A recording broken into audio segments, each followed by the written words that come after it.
আজ থেকে বহু বছর আগের একটা ঘটনা। এক ছোট্ট বালক এক জায়গায় বসে আছে। সেই বালকের সামনে ওই সময়ের সবচেয়ে শ্রেষ্ঠ যে জ্যোতিষী, সেই বালকের চেহারার দিকে তাকার পরে বলতেছে, তোমার হাতটা আমি একটু দেখতে চাই। ছোট্ট বালক যখন সেই সবচেয়ে শ্রেষ্ঠ জ্যোতিষীর সামনে হাতটা বাড়াই দিয়েছে, জ্যোতিষী হাত দেখে বাকরুদ্ধ হয়ে গেছে।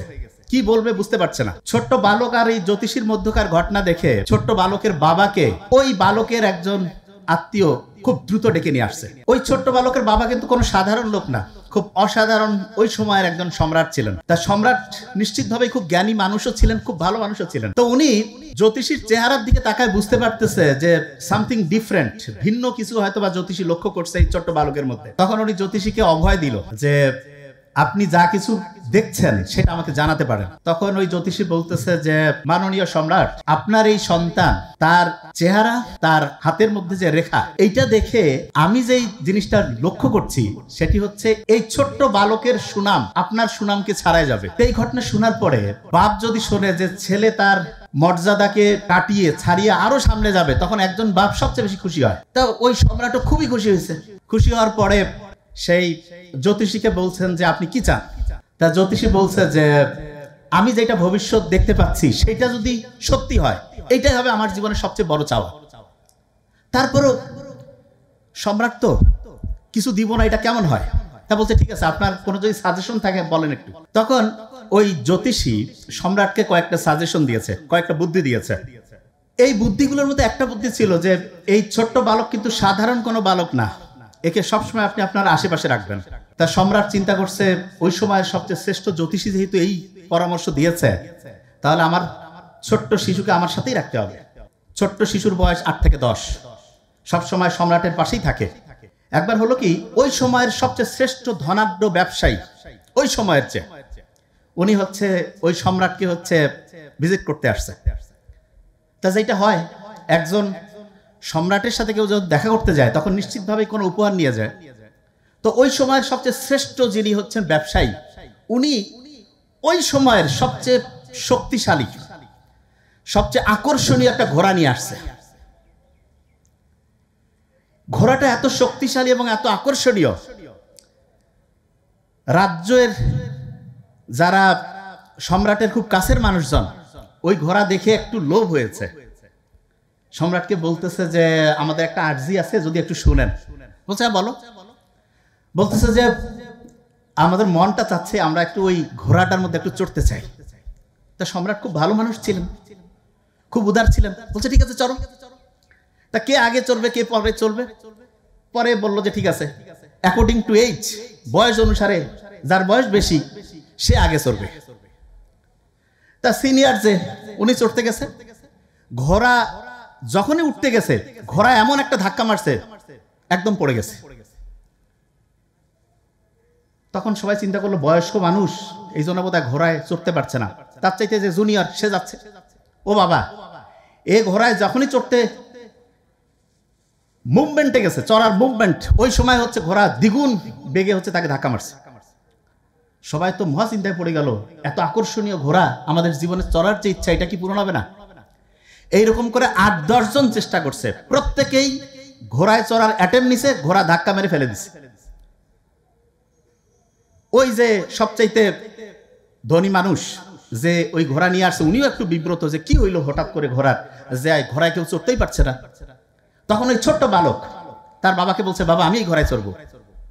সবাই বলছে না না মহামান্য সম্রাট, আপনার এই আমাদের এইটা ভবিষ্যৎ, একে এই ঘোড়ায় চড়তে দেওয়া যাবে না, ফেলাই ফেলবে। তো বলছে খুব করে ধরে যে না বাবা, আমাকে একটু চড়ার সুযোগ দিতে হবে, আমি চড়বো। তো এই কথা শোনার পরে সবাই বলতেছে না না, ওকে চড়তে দেওয়া যাবে না। ওর বাবা বলছে না বাবা, তুমি দেখতেছো না তোমার বড় বড় যারা আঙ্কেল শ্রেণীর মানুষ তারাই চড়তে পারলো না, তুমি কিভাবে চড়বা? তো বলছে খুব কনফিডেন্টের সাথে যে বাবা আমি চড়তে পারবো। তখন সবাই সিকিউট, মানে আলাদা হচ্ছে, যদি ধাক্কা মেরে দেয় সবাই জাল ধরে বসে আছে যে ওই ছোট্ট বালককে হচ্ছে চড়তে গেলেই তো ধাক্কা মারবে, সে ওইখানে যাতে পড়ে। কিন্তু হতবাক করার ব্যাপার হচ্ছে ওই ছোট্ট শিশু 8-10 বছর বয়স, যার ভবিষ্যৎ খুব উজ্জ্বল, সে ঘোড়ার কাছে গেল, একটা ছোট্ট কাজ করলো, বাস জাম্প করে ঘোড়ায় উঠে পড়লো। খালি উঠে পড়লো তাই না, ঘোড়ায় রানিং শুরু করে দিছে। 10-12-15 মিনিট চতুর্দিকে চক্কর লাগায় এসে আবার যেখান থেকে সে উঠছিল সেখানে থামলো। সেনাপতি, তারপরে যারা বড় বড় বীর, তারা হতবাক হয়ে গেছে, কিরে এই ছোট্ট বালক 8-10 বছরের, আমরা কেউ ঘোড়ায় চড়তে পারলাম না, এ চড়তে পারলো, কারণটা কি? তখন ওর বাবা বলতেছে, বাবা তুমি ঘোড়ায় চড়তে পারলা, তোমার আঙ্কেলরা বড় বড় যারা সেনাপতি বীর এরা চড়তে পারলো না, কারণটা কি? তা বলছে, বাবা আমি ঘোড়াটার দিকে লক্ষ্য করছিলাম যে হ্যাঁ ঘোড়াটা খুব বিরক্ত ছিল। কি কারণে? বলছে যে ঘোড়াটা যে জায়গায় ছিল সূর্যের আলো এমন অ্যাঙ্গেলে পড়তেছিল যে ওই ঘোড়াটা তার ছায়াটা দেখে খুব অস্বস্তির মধ্যে ছিল। ঘোড়াটা তো খুব আকর্ষণীয়, ওর ছায়া দেখে সে তাকে একটা কম্পিটিটর মনে করছে, যে তার সামনে হয়তো বা আরেকটা কেউ তার সাথে কম্পিটিশনে আছে। এই জন্য যেই ওর ঘোড়ার মধ্যে চড়ার চেষ্টা করতেছে সে ধাক্কা মেরে ফেলাই দিচ্ছে। তা বাবা তুমি কি করলা?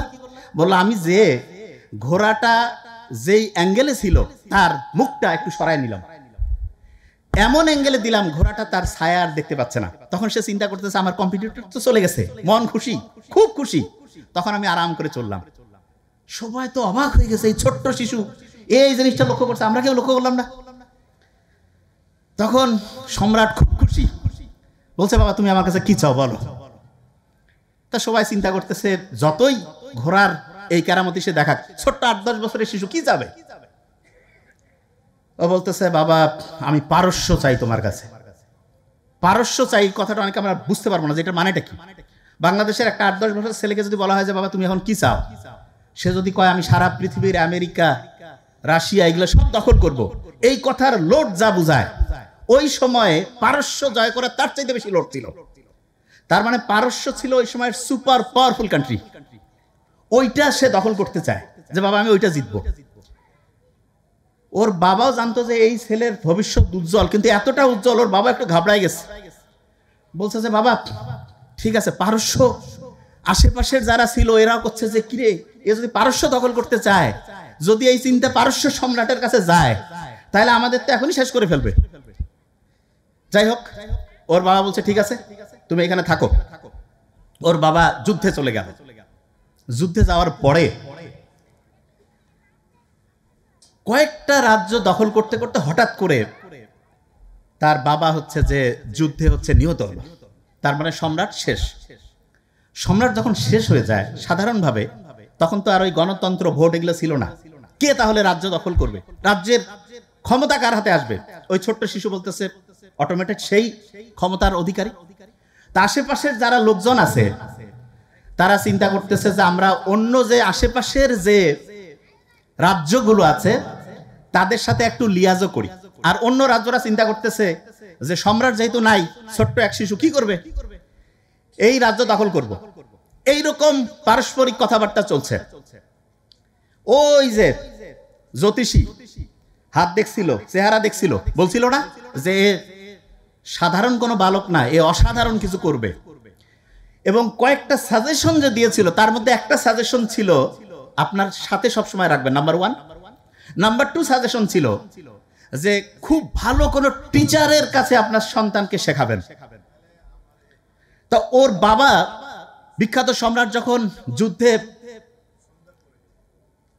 মৃত্যুবরণ করলো, এবং ওই যে যেটাকে আমরা বলি যে হচ্ছে যে জ্যোতিষী যে তার হাত দেখছিল, এর মাঝখানে কিন্তু 5-6 বছর সময় অতিক্রান্ত হয়েছে। এবং এই 5-6 বছরের মধ্যে একটা অসাধারণ ঘটনা ঘটছে। ঘটনাটা কি?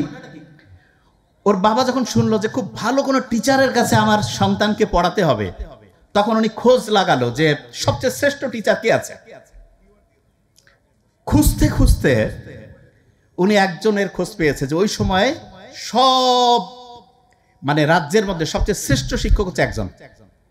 ওনার কাছে লোক পাঠাইলো, বললো যে আমাদের সম্রাটের যে ছেলে তাকে পড়াইতে হবে। তো উনি বলছে আমি কারো বাড়ি যেয়ে পড়াই না। বলছে না, সম্রাট তার ছেলেকে পড়াইতে হবে। বলছে তোমরা ফিরে যাও। সম্রাট আবার বলছে যে টিচার মানুষ তো, কোনো বেয়াদবি করবা না, উনি কি বলে সেটা আমাকে জানাও। টিচার যখন এইরকম কথা বলছে, বলার পরে ওরা আবার সম্রাটের কাছে আসছে। সম্রাট শোনার পরে বলছে আমি নিজে যাব। সম্রাট নিজে চলে গিয়েছে।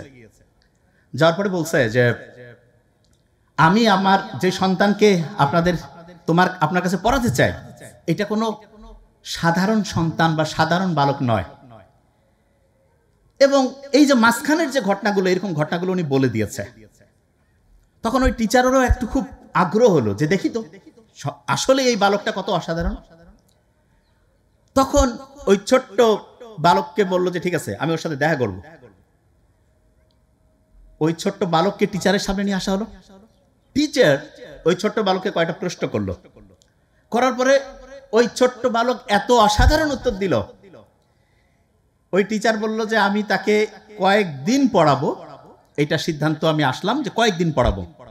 কিন্তু তার চেয়ে ইন্টারেস্টিং ঘটনা ঘটলো, কয়েকদিন পড়ানো যখন শুরু করছে, ওই ওই বালকের মধ্যে এমন এমন কোয়ালিটি দেখলো, এই কয়েকদিনটা গিয়ে 4 থেকে 4.5 বছর লম্বা সময় ওই টিচার ওই বালককে হচ্ছে পড়াতে থাকলো। এবং যা কিছু উনি পড়িয়েছেন তার মধ্যে 3টা খুব দামি শিক্ষা উনি দিয়েছেন। যেদিন লাস্ট মিটিং হয় ওই টিচার এবং স্টুডেন্টের, তখন ওই স্টুডেন্ট বলছে যে স্যার আপনি তো আমাকে অনেক শিখিয়েছেন, আমাকে এমন 3টা পরামর্শ দেন যেটা আমি সবসময় মনে রাখবো। টিচার তাকে 3টা পরামর্শ দিল। এবং এই 3টা পরামর্শ, যেমন আমরা সূরা ফাতিহায় 7টা লাইন পড়ি না, 7টা আয়াত, ওই টিচার যা কিছু শিখিয়েছে তার সামারি উনি 3টা লাইনের মধ্যে করে দিয়েছে। এই 3টা লাইন অলওয়েজ মাথা রাখবা।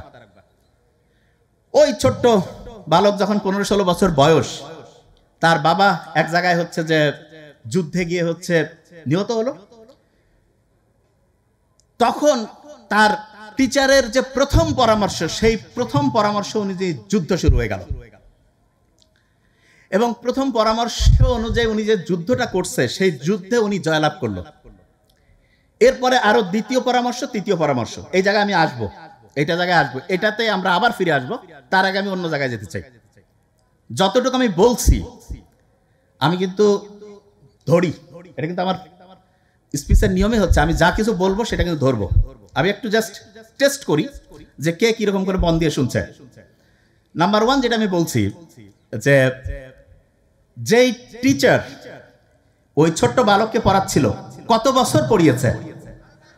ভেরি নাইস, 4.5 বছর, 4 থেকে 4.5 বছর। প্রত্যেকে জানছে। কয়টা উপদেশ দিয়েছিল? 3টা। 15-16 বছর বয়সে তার বাবা যুদ্ধে হত্যা হয়েছে, তার বাবা যুদ্ধে মারা গিয়েছে, এই তো। এই জায়গায় কিন্তু আমি আবার ব্যাক করব। বিখ্যাত অ্যাস্ট্রোলজার, যে জ্যোতিষী, ছোট্ট বালককে বলছিল না যে সারা দুনিয়া জয় করবে, তখন ওই টিচারকে যে সেট করলো, সেই টিচার, ওনার নাম হচ্ছে অ্যারিস্টটল। কি নাম? আর ছোট্ট বালক যে, তার নাম ছিল আলেকজান্ডার দ্য গ্রেট।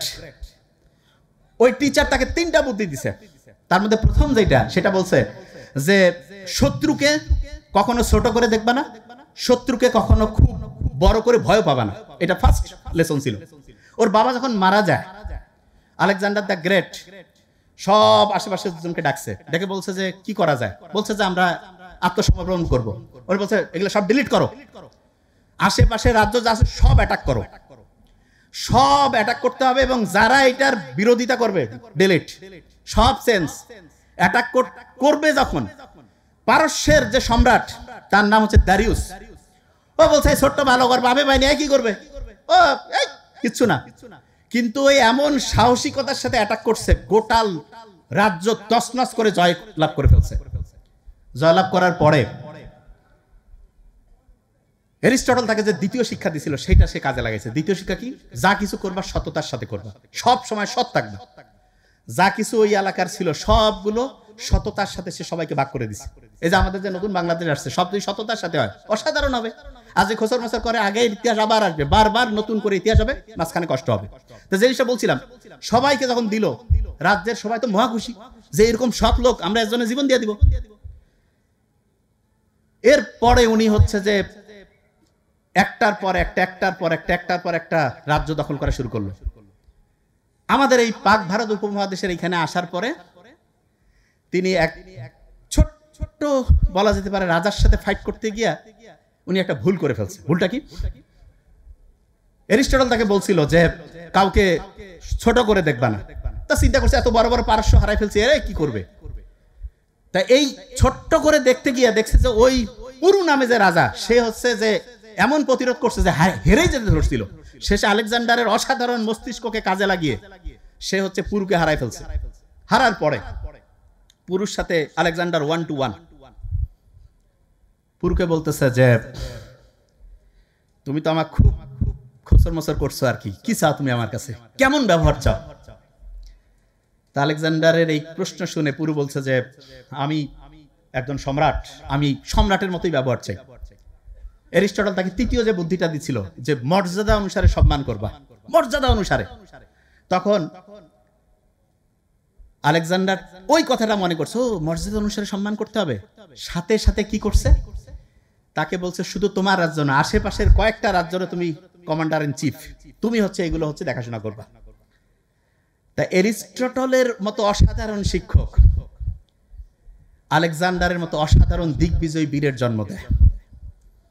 এবং আল্লাহ আমাদের সব দিয়েছে, কিন্তু দুর্ভাগ্যজনক ব্যাপার হচ্ছে আমরা আমাদের ব্রেনকে বুঝতে পারি না, ব্রেনকে পচায় ফেলছি, নষ্ট করে ফেলছি। এবং এই ব্রেনটাকে যদি আমরা ঠিকভাবে কাজে লাগাই, সামনের যে জীবনটা হবে আমাদের, আমি সবাইকে বলবো যে আল্লাহর সাথে কানেক্টেড থাকি। আর ফ্যামিলি, আব্বা আম্মা ভাই বোন, এই বড় ফ্যামিলির যে ধারণা, এটাই সবচেয়ে ভালো ধারণা। সবাইকে হচ্ছে পারস্পরিক সহযোগিতা, সবার সাথে ভালো আচরণ, এইটা যদি আমরা করি এবং ইসলামের যে মূল্যবোধ আছে এটা যদি মানি, বিলিভ মি, অসাধারণ কিছু করার ক্ষমতা আল্লাহ প্রত্যেকের মধ্যে দিয়েছে। Thank you so much. আসসালামু আলাইকুম।